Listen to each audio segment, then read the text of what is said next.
I hope you're well. Great. First, let me take your observations of what transpired in Parliament. The Honorable Katie Hammond is of the opinion that the Speaker, by failing to make an announcement on the floor that he's received the decision of the court and this is what it means, and stating his opinion on it, can be cited for contempt. Do you agree? Well, I don't agree. And to be honest with you, sometimes I wonder whether it is the same law school we went that, and from the same corpus of knowledge that we had from that law school that we speak from. And that's why the last time I had the opportunity, I spoke about certainty of law. I do not agree with him, even one bit. Maybe he should revise his notes about what contempt of court is. Contempt of court is a willful disobedience of a court order or a conduct that brings the administration of justice into disrepute. That's number one. Now, if you look at the situation, the Supreme Court has given an order, a stay of constitution, I always call it. And how does the Supreme Court expect the order to be complied with? Now, if you look at the situation, the only time the Speaker can correctly be seen to be acting inconsistently with that order is restraining the 4 members of Parliament from entering the chamber to participate in parliamentary business. When he restrains the 4 members of Parliament from participating in parliamentary business? From entering into Parliament and participating in parliamentary business. That is the only time that the Speaker can be seen to be acting inconsistently with that order. Now, but what happened yesterday? I understand even the people who summoned Parliament to return did not enter the chamber. What was the reason? That the opposition had already been in Parliament and they had sat on a certain side of the House.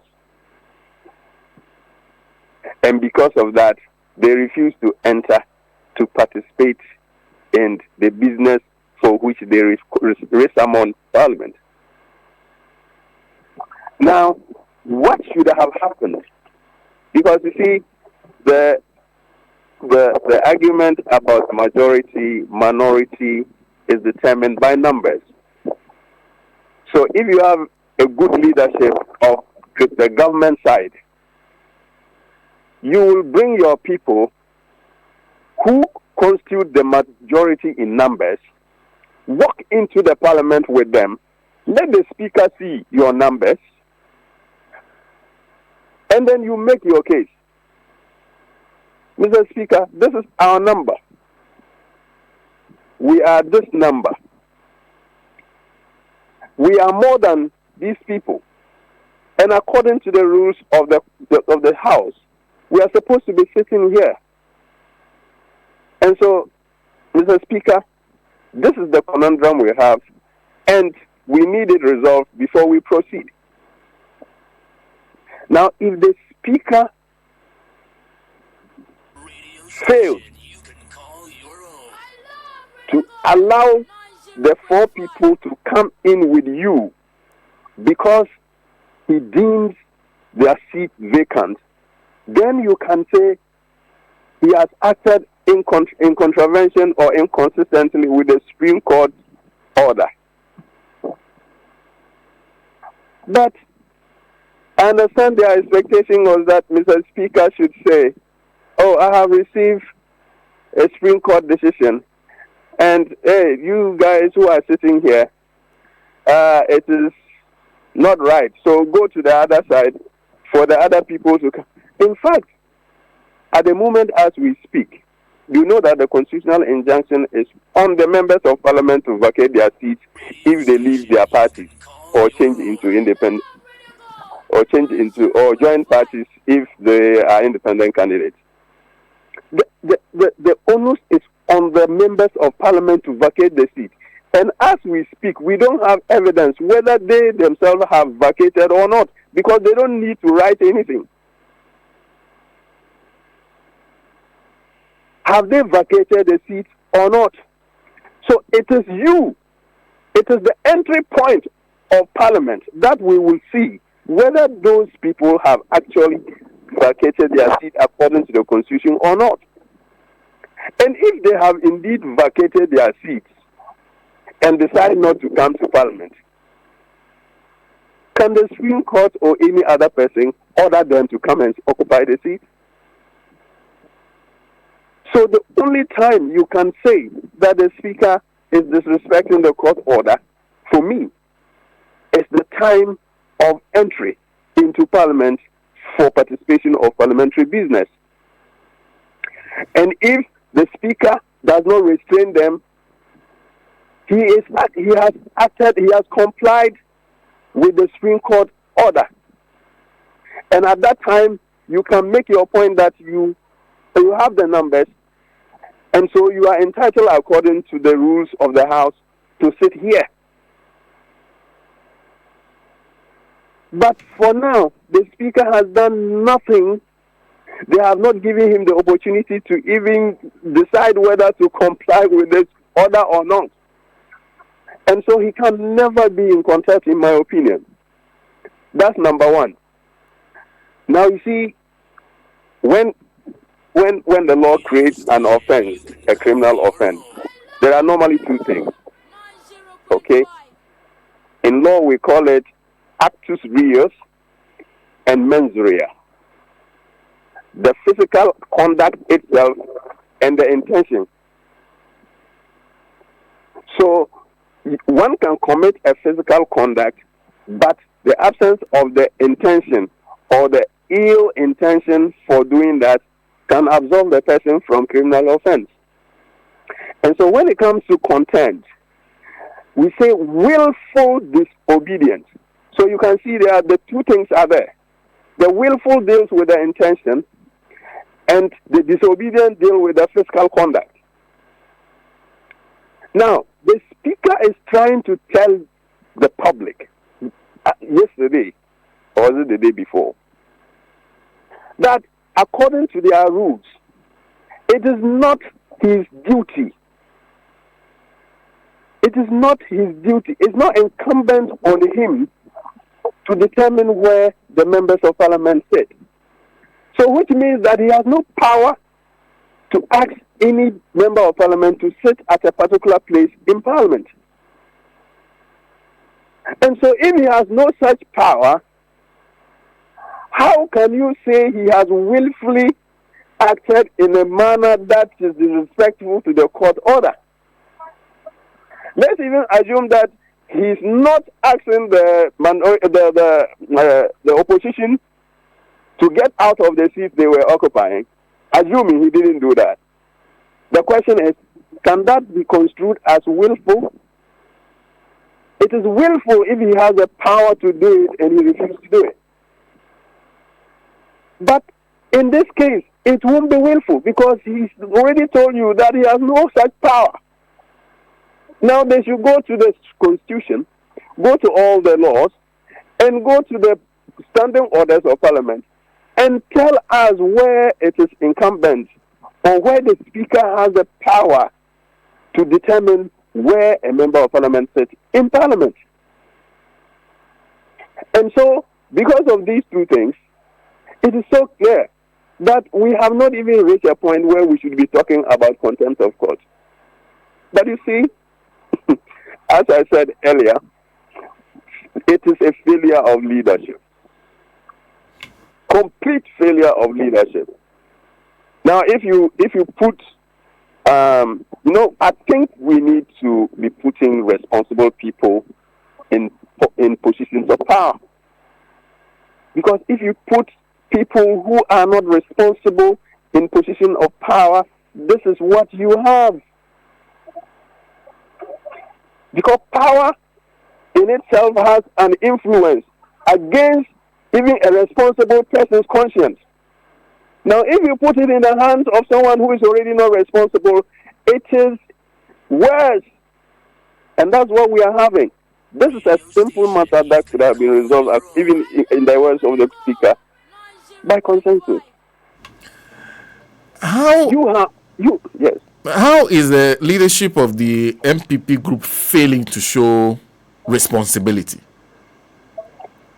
Oh, this is, you and I know that this is a parliament where the numbers are equal.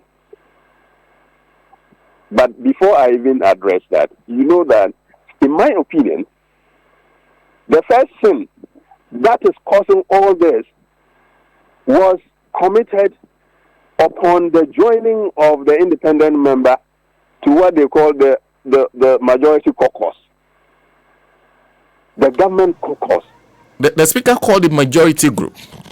Yes, whatever it is called. Whatever it's called, the purpose, the intent was that the decisions of the independent candidate or independent member was now to be aligned with that of the government, which means that he was now putting himself under the whip of the government. That in itself was a constitutional violation. For me, that is where Article 97G and H should have been started to be enforced. Why has the rules of Parliament or standing orders of Parliament made it impossible for a person to remain or to be in Parliament as an independent member? You can't be in Parliament as an independent member. That in itself is unconstitutional. And so they committed this original sin, and it is perpetuating and manifesting itself now in all these various tantrums that we are seeing. Because let an independent member be in Parliament as an independent member. And so this division between majority in Parliament is needless and is causing all this confusion. Let all the members come and sit. At the time of decision making, you know a majority and minority. The numbers will determine, not your place, the place where you sit.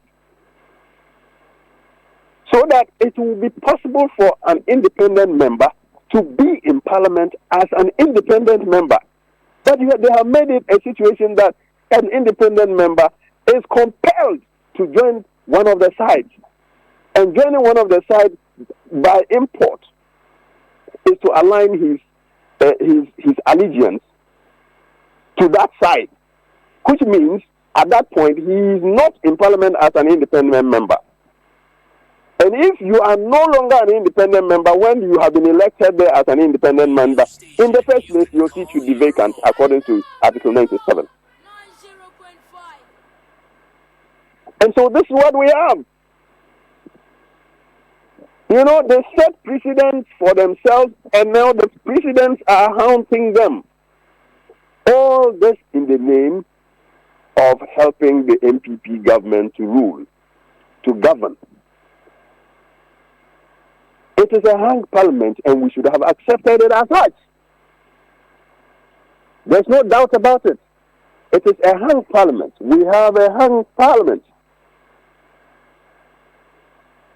And this is a situation, so that is where I talk about responsible leadership. So if you have a hung parliament, or if you happen to be in government and have minority in parliament, which is possible according to our constitution, it doesn't mean you are incapacitated to lead. It just means that your leadership qualities are put more to test. You have to reach everything by consensus, and that will even ensure that the welfare and the interest of the people are well catered for. But to think that because you have lost majority or the numbers in parliament, you can't do government business, it means that your mindset is that government should be able to do whatever it likes. What should it be the case? Whether right or wrong, whether the powers of government are being exercised in the interest of the people, which the Constitution demands in it, Article 2, or is it 1?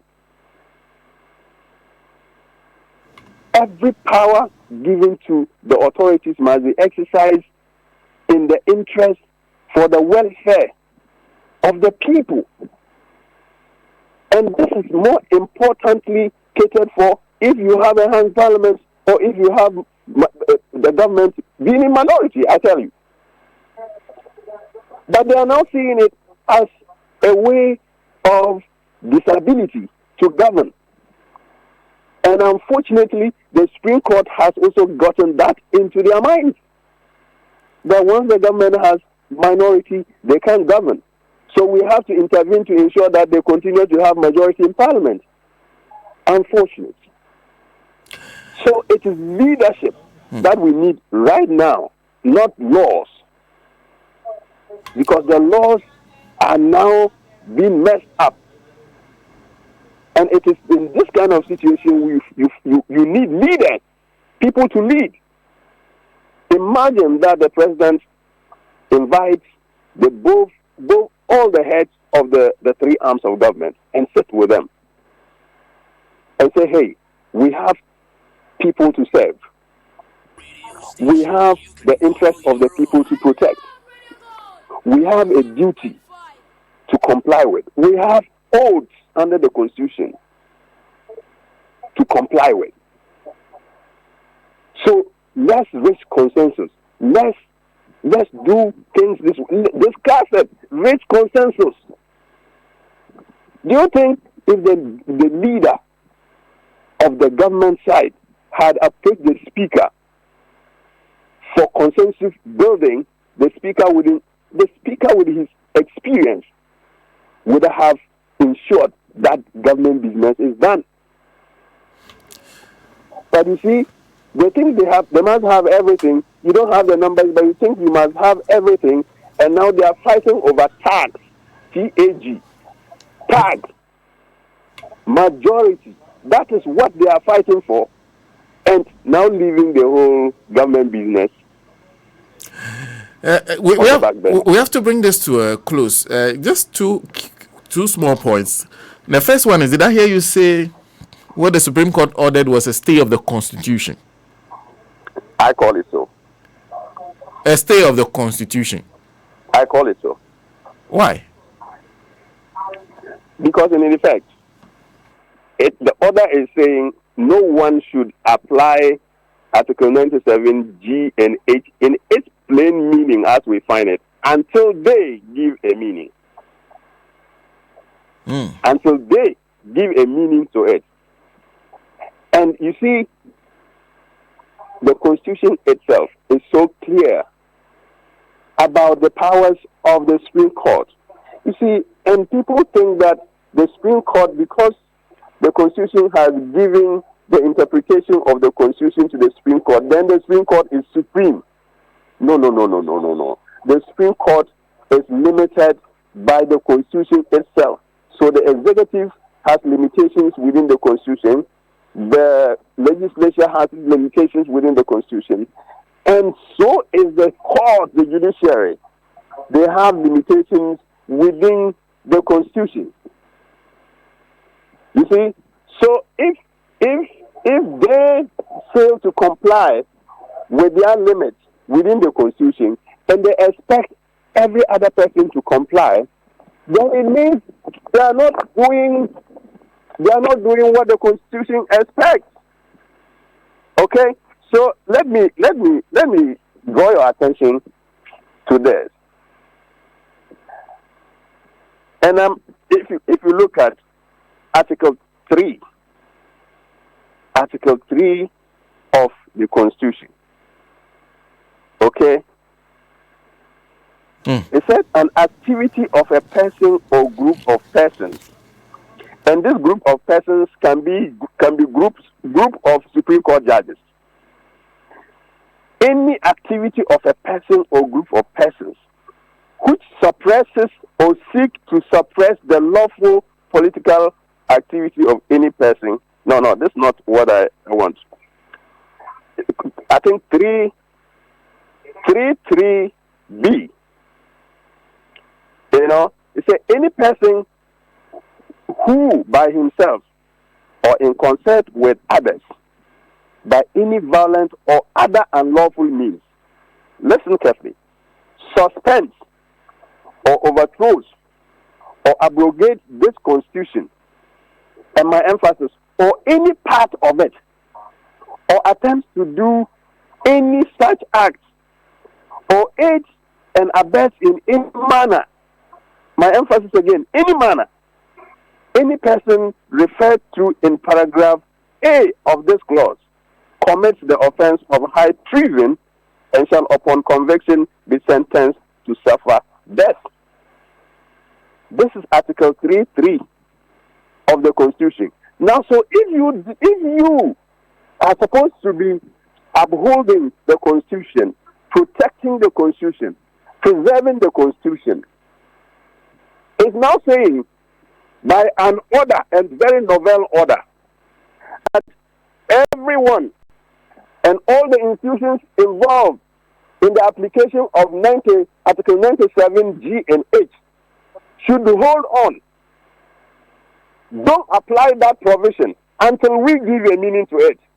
Meanwhile, that power is not granted you in the Constitution.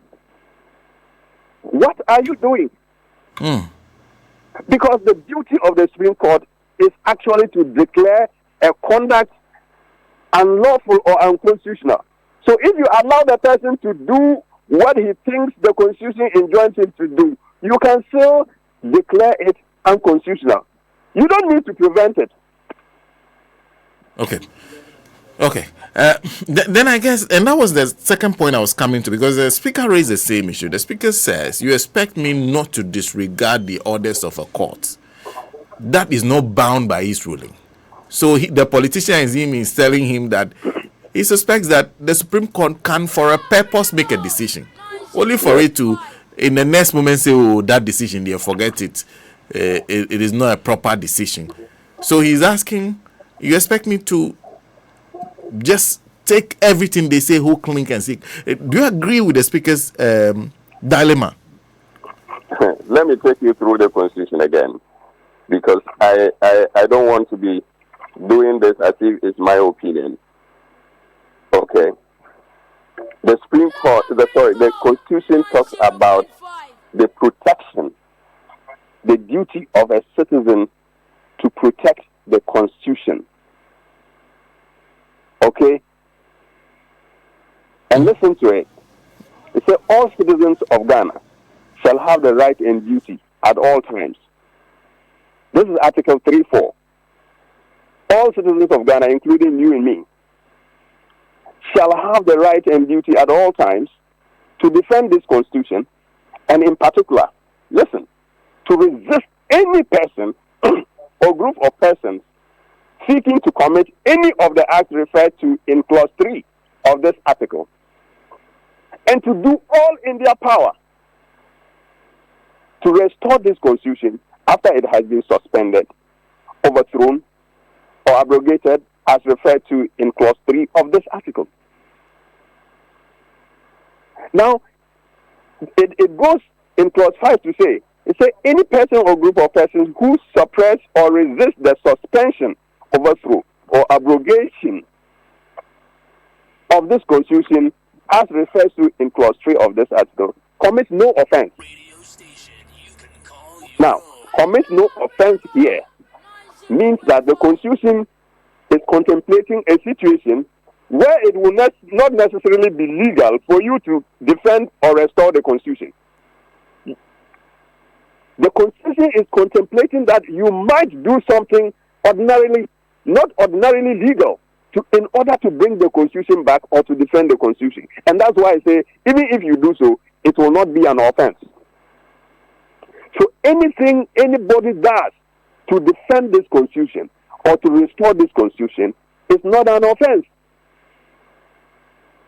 Now, if someone decides to suspend Article 97 G and H, and another person says, no, I wouldn't agree, and there is some offense called contempt of court, this constitution is saying in Article 5 that once that conduct is geared towards defending or restoring the constitution, that offense doesn't hold. That offense doesn't hold. And this is also clear that the constitution in its clause 3.4, all right, in Article 3.4 is not contemplating a situation where you always go to the court for interpretation of what amounts to abrogation and suspension of the constitution. No, that's not what it's contemplating. What is contemplated in this article is that there are certain conditions that might exist for everybody to clearly see that the constitution is being suspended without any pronouncement of court. And so you go to its defense or you go to its restoration. And so for me, the question is that if the speaker is of the opinion that Article 97 G and H is being suspended by a group of Supreme Court judges, and he said, I won't agree, I think it is up to him. Well, thank you. Thank you, lawyer, for speaking to us. Most welcome. Ibrahim Osman is private legal practitioner joining us for another conversation. This is our second conversation with him on this particular issue. Well, taking us to 7 minutes past 9 here in the studios of Radio Gold 90.5 FM.